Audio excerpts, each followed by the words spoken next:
Masechet Megillah, Daf Yud Zayin, traité Megillah, feuille numéro 17. Nous sommes à la feuille 16. Et deux derniers mots de Marmar, car nous avons l'enseignement suivant. Lamanim Nush Notav Shel Ishmael. Pourquoi a-t-on compté les années de la vie d'Ishmael? C'est afin de pouvoir relier, grâce à elle, les années de Yaakov par rapport aux événements de sa vie. Dirtiv, comme il est écrit dans la Genèse, Ishmael. Et voici le nombre des années de la vie d'Ishmaël, 137 ans. De combien plus âgé était Ishmaël par rapport à Yitzhak? Arbissar Shenin, 14 ans, dit-il, comme il est écrit dans la Genèse.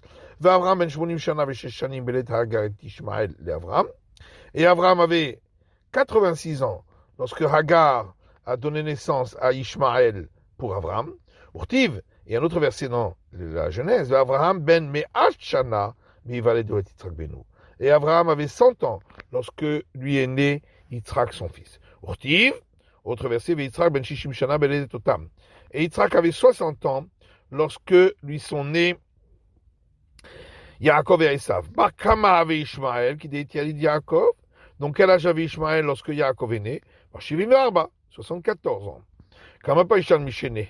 Combien lui restait-il d'années à vivre? Shitin ou Tlat, donc 63 ans. Tanya, et une braïta dit, Yaakov avinu b'shar she'itbarech me'aviv ben shishim v'shalosh shana. Yaakov, notre ancêtre, au moment où il a été béni par son père, il avait 63 ans. Ou Bové Perek met Ishmael. Et c'est justement, comme on l'a dit, à ce moment-là que Ishmael est mort, dirtif, et on le voit dans le verset suivant, dans la Genèse. Vaya Esav ki berach vegomer. Esav a vu que il avait béni son père Yaakov et qu'il ne voulait pas qu'il se marie avec des filles de Canaan. Vayelech Esav el Ishmael. Et donc Esav est parti chez Ishmael. Vayikach et Machalat bat Ishmael. Et il l'a pris pour femme Machalat, fille d'Ishmael. Achot Nevayot, sœur de Nevayot. Puisqu'il est dit qu'elle était la fille d'Ishmaël, ne sais-je donc pas déjà qu'elle est la sœur de Nevayot? Mais la Matchikitcha Ishmaël ou Met, Vessi à Nevayot, Achiha. Et ça vient nous apprendre que Ishmaël, c'est lui qui était là au moment de l'acquisition de l'acte de mariage. Ensuite, il est mort. Et c'est Nevayot, le frère, qui a procédé au mariage proprement dit, c'est-à-dire au moment où elle est entrée, la fille d'Ishmaël, dans la maison de Esav. J'ai dit tout là de l'Arbissar, à Demitia et Yosef. Donc, Yaakov avait 63 ans, plus encore 14 ans, jusqu'à ce que naisse son fils Yosef. Comme c'est écrit dans le verset. Hashivain Veshiva, ce qui fait donc 77 ans. Urtiv Yosef ben Joshim Shana Boramdo Lifne Paro. Il est écrit dans la Genèse que Joseph avait 30 ans lorsqu'il s'est tenu debout devant Pharaon. Amea Sheva. Ce qui fait donc 107 ans pour son père Yaakov. Shev des Sora, plus 7 années d'abondance, le Tarté des Kafna, et 2 années de famine. Hamea Veshitsa. Ce qui fait 116 ans pour Yaakov. Or il est écrit, et Pharaon a dit à Jacob, lorsqu'il est arrivé en Égypte, combien sont le nombre des années de ta vie? Yaakov el Paro. Yaakov a dit à Paro, les années de ma vie, Shloshim ou Me'al Shana, sont 130 ans. Mais avec Chicha, d'après notre calcul, ça devrait être 116. Et là, je parle donc forcément, il faut dire que les 14 ans qu'il était aussi dans la maison d'études de Hever, ceux-là, on ne les a pas comptés.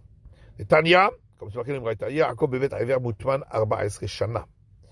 Yaakov, lorsqu'il a quitté ses parents, il était caché dans la maison d'études de Hever pendant 14 ans. Aéver met la ranchière à Yaakov Avinu. Et Aéver est décédé après que Jacob, notre ancêtre, est descendu à Aram Naharaim, chez Lavan. Shteshanim, donc 2 ans après. Et Samisham Balola Aram Naharaim. Donc Jacob est parti de la maison d'études de Hever et il est allé à Aram Naharaim.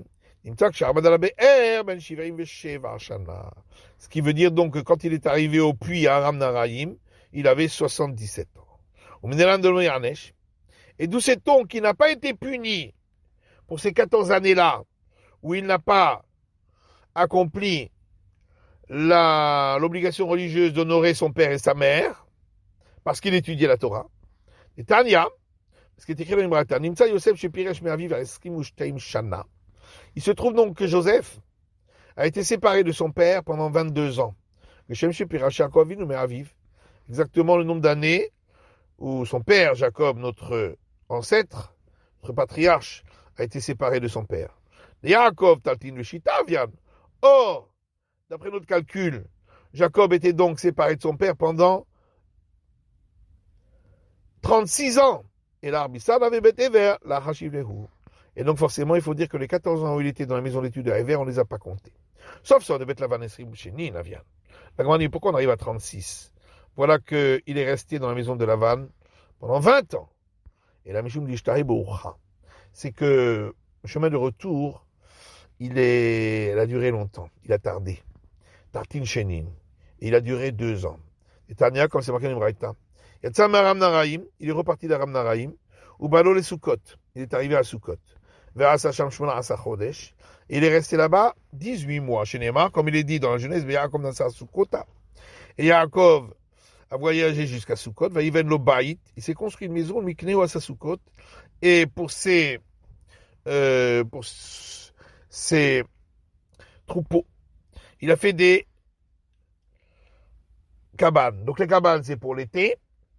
Et la maison pour l'hiver. Ce qui veut dire, donc, puisque c'est marqué les cabanes au pluriel, 2 étés et un hiver, donc 18 mois. On peut Bethel à ça, Shisha Chodashim.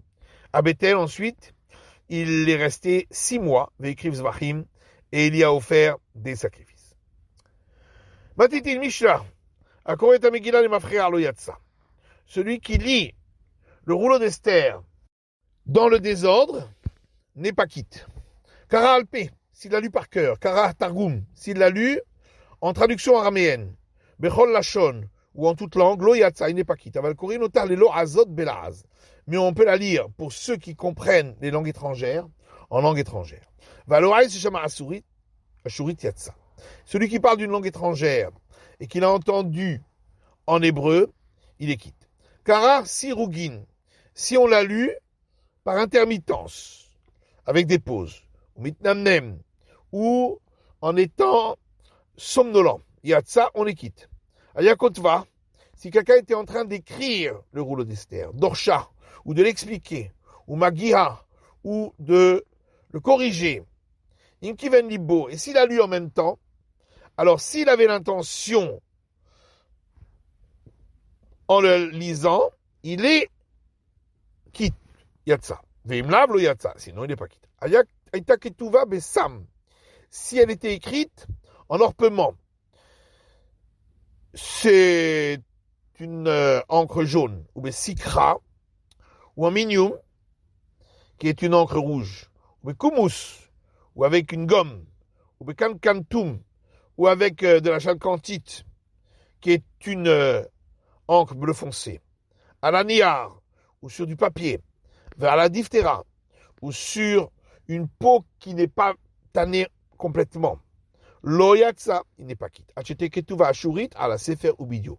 Car il faut qu'elle soit écrite en langue écriture hébraïque, sur un rouleau de parchemin et avec de l'encre noire. Gmara, la Gmara dit Mina Nemile. D'où sait-on que si on l'a lu dans le désordre, on n'est pas quitte. Amarava, Ravadi, Damakra, Kikrtavam, Chizmannam.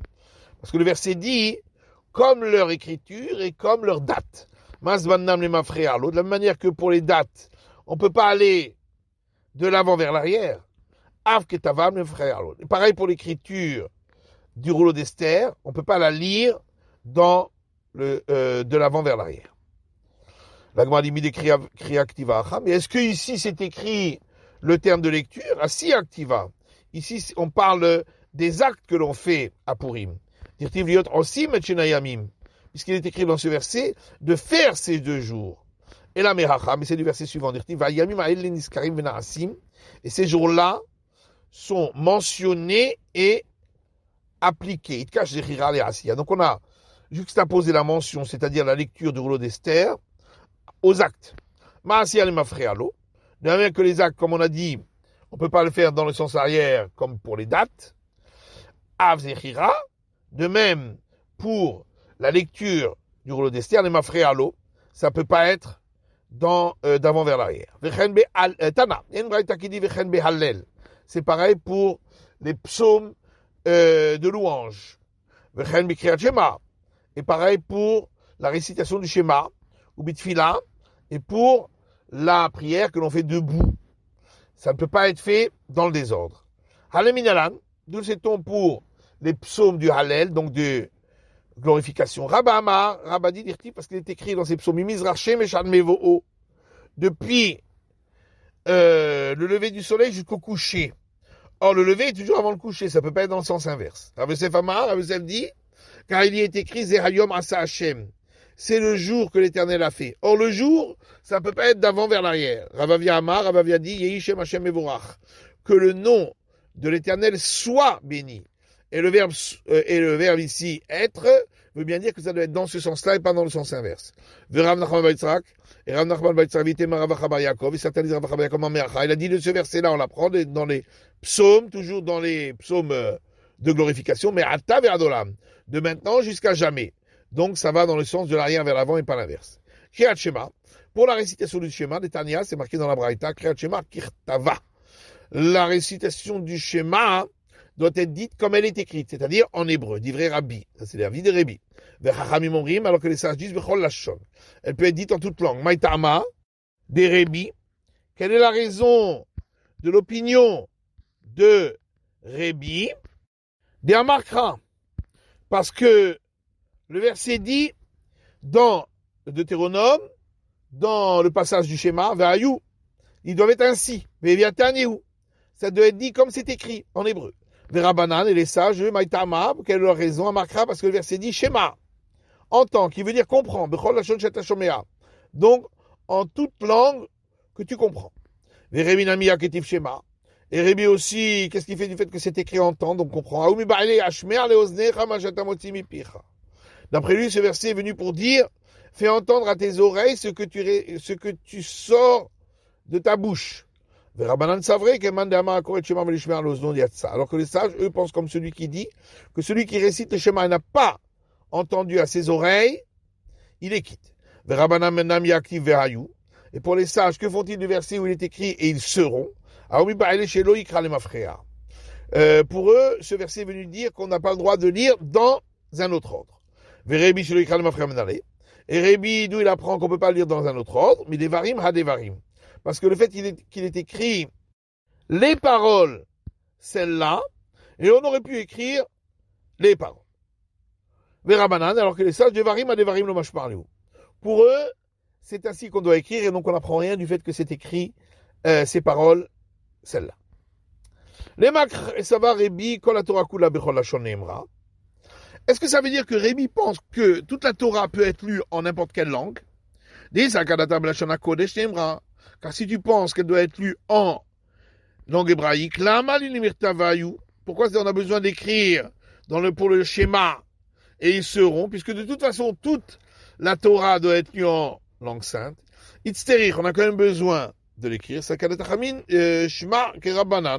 parce que sinon on aurait pu dire, étant donné que c'est marqué écoute, comme les sages ont dit, ça veut dire que dans n'importe quelle langue que tu comprends. C'est pourquoi le verset dit celles ils seront comme cela et pas autrement. Est-ce qu'on va dire en sens inverse que les sages eux pensent que toute la Torah doit être dite en langue sainte?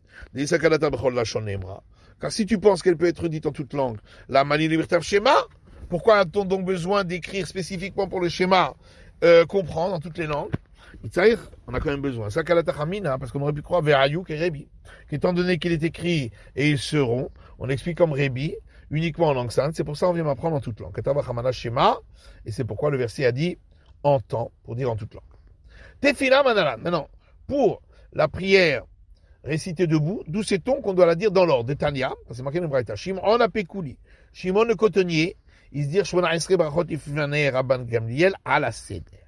Il a récité les 18 bénédictions de la prière debout devant Rabban Gamliel selon l'ordre. Beyavne Ayavne. Amar Rabbi Yochanan dit Vamrela Bematni Tatana. Certains disent c'est une braïta. Mais Me'aver Esrim Zekenim, que la prière des 18 bénédictions a été instaurée par 120 sages, ou Bahem Kamaneviim, et parmi eux, plusieurs prophètes. Tiknou Shmone Esre Brachot à la Seder, ce sont eux qui ont instauré les 18 bénédictions selon l'ordre. Dans nos Ramanan, nos sages ont enseigné dans une braïta. Minayin Shobrim Avot. Nous sait-on qu'en premier, on dit la bénédiction des patriarches. Chez Neymar, parce qu'il est écrit dans les psaumes, Havul Hashem Bene Elim. Mentionné pour l'Éternel les hommes forts, c'est-à-dire les patriarches. Minayin Shobrim Gvurot. Et nous sait-on qu'ensuite on dit la bénédiction des forces de l'Éternel chez Neymar, parce qu'il est écrit, suite de ce psaume, Havul Hashem Kavod Vaoz.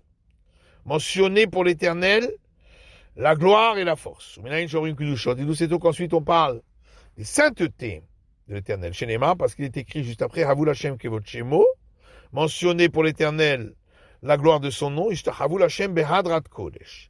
Prosternez-vous devant l'Éternel avec la gloire de la sainteté. Umaraoul Omar Bina Acha Kedusha. Et qu'ont-ils vu pour mentionner la bénédiction de l'intelligence juste après celle de la sainteté chez Neymar, parce qu'il est dit dans Isaïe Vegdi, Jouet Kedosh Yaakov, et ils sanctifieront le saint de Jacob, et Eloké Israël, et le Dieu tout-puissant d'Israël, Yaharitsu, ils montreront sa gloire, juste après, Bina, et ils connaîtront ceux qui se sont perdus dans leur esprit, l'intelligence. Et d'où ont-ils vu de dire la bénédiction du retour, du repentir après celle de l'intelligence. Dire-t-il parce qu'il est écrit dans Isaïe, le Vavo Yavin, et son cœur comprendra, avec Chav, et il se repentira, vers Rafalo, et il lui sera guéri.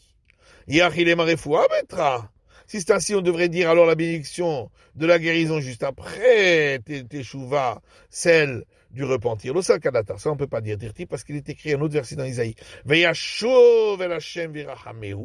Et il retournera vers l'Éternel et il aura pitié de lui, et vers notre Dieu Tout-Puissant qui a belle histoire. Car il aura beaucoup de pardon pour lui. C'est pourquoi on dit la bénédiction du pardon juste après. Mais qui te dit de t'appuyer sur ce verset plutôt que l'autre?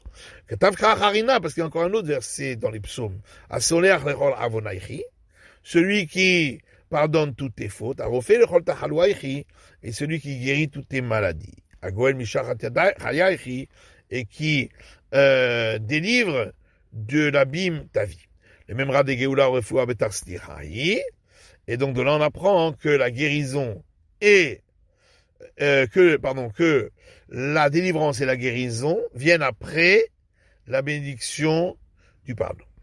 Mais alors qu'est-ce qu'on fait du verset qui a dit et il se repentira et il sera guéri? Là il ne s'agit pas de la guérison des maladies et la réfoua des slihai, mais de la guérison du pardon. Et qu'ont-ils vu pour dire la bénédiction de la délivrance en 7e position? Rava dit parce que nous serons délivrés à la 7e année du cycle. C'est pourquoi on l'a fixé en 7e position. Pourtant, on a un enseignement qui dit à la 6e année du cycle, il y aura des grands bruits. À la 7e, des guerres. Et au sortir de la 7e, le descendant de David viendra. Cependant, la guerre aussi, c'est le début de la délivrance. Et qu'ont-ils vu pour dire la bénédiction de la guérison en 8e position? Étant donné que la circoncision a été donnée à être faite au 8e jour de la vie, chez Tzricha Refoua. Or, on a besoin d'une guérison. Le Fira Kavroa Bishminit, c'est pourquoi on a fixé la bénédiction de la guérison en 8e position. Maraouloma Berkat Hashanim Bichirit, et continue pour fixer la bénédiction des années en 9e position. Rabbi Alexandri dit Kenegel Mafki'e She'arim. Ça, c'est en rapport avec ceux qui font monter les cours et empêchent les pauvres d'avoir de la nourriture. Dirtif, comme il est écrit dans les psaumes Shvor Zero Racha, casse le bras de celui qui est un impie, David qui a un bras. Or, David, quand il a dit ce psaume-là, c'est en 9e position.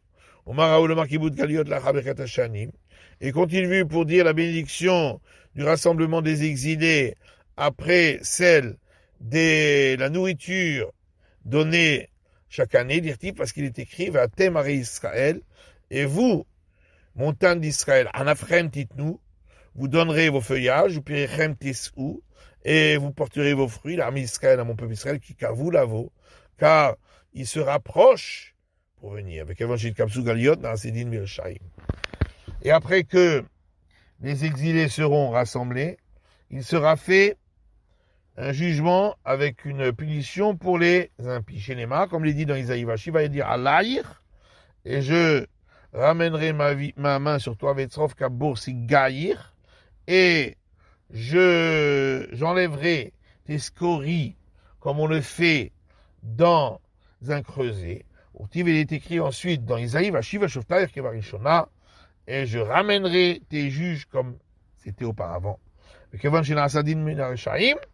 Et lorsque le jugement a été fait pour les impies, Kaloua Poshrim, les pécheurs seront anéantis. Et donc, on doit parler de cela et rajouter également ceux qui ont fait des fautes avec préméditation. Chez Neymar, comme il est dit, et seront cassés les pécheurs et les fauteurs ensemble. Et lorsque les pécheurs seront anéantis, s'élèvera la corne des justes, comme il est écrit dans les psaumes, et toutes les cornes des impies, je les casserai, s'élèveront les cornes des justes, les collègues c'est pourquoi on dit cette bénédiction des justes, et on englobe les prosélytes avec les justes chez Néma, parce qu'il est dit dans Lévitique, tu te lèveras devant celui qui est âgé, Vadar Tapenezaken, tu donneras de l'honneur aux sages, mais Samichle est écrit juste après, et lorsque vivra avec vous un prosélyte. Et où s'élèvera la corne des justes, Yerushalayim à Jérusalem, chez Neymar, Shalou Shalom Yerushalayim, Ishtayou Avahir. Comme il est dit dans les psaumes, demandez la paix de Jérusalem, que ceux qui t'aiment soient dans la tranquillité. C'est pourquoi on dit juste après la bénédiction de Jérusalem, c'est la fin de l'étude du Daf Yud Zayin, de la feuille numéro 17.